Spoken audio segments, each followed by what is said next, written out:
Greetings. I bid you Betulas. Balance, energy, tolerance, understanding, love, acceptance, and service. I am Dr. Sekou Adisa.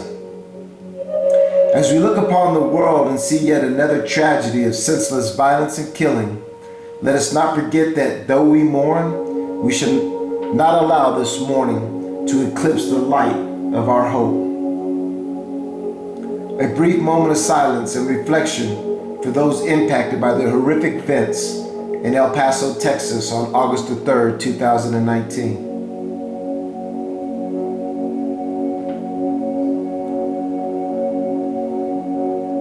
In 2 Corinthians it says, "So we don't lose heart.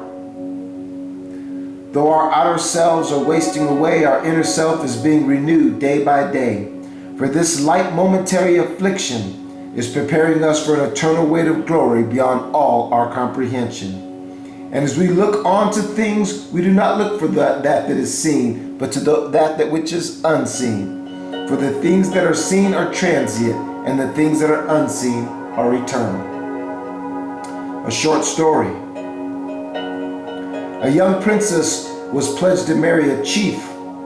Each day the chief would send his servants to fetch the young princess, and not wishing to be married, she'd run and hide amongst the ackee trees that bordered her village. As the chief's servants were unable to find her, she would quietly laugh and eat her fill of the ripe ackee fruit. This went on for several weeks, and each time the chief's servants would walk past her, concealed amongst the leaves and the fruits of the ackee tree, she would giggle to herself. One day, as the many days before, the chief's servants were searching for her as she hid. Thinking she was safe, the young princess began to consume vast amounts of the ackee fruit in celebration of her cleverness.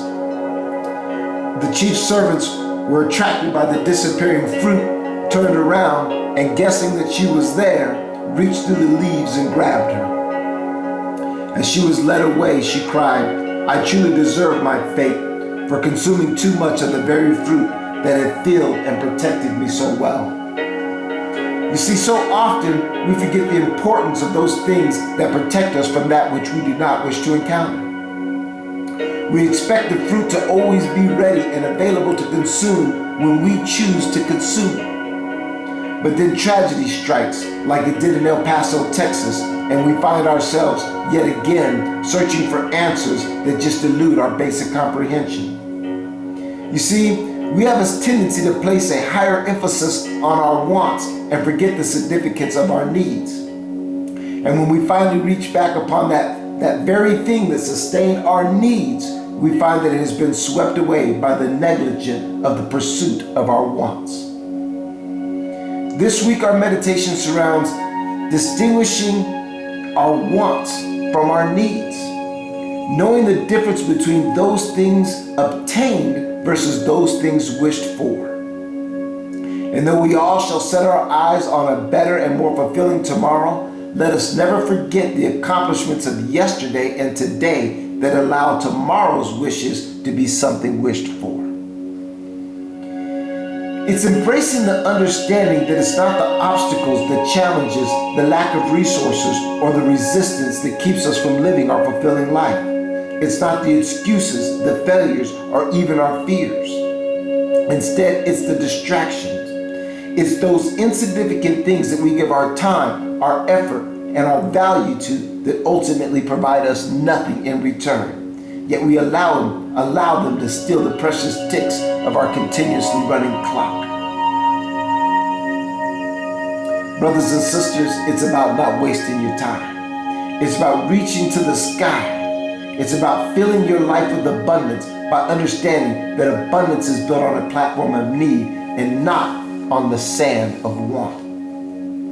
This week, fortify what you have and allow your needs to be filled in such a measure that you can feel the needs of others around you. It can't always be about what you want, for your want so often is about being in front of, on top of, or depriving another of, instead of fulfilling you.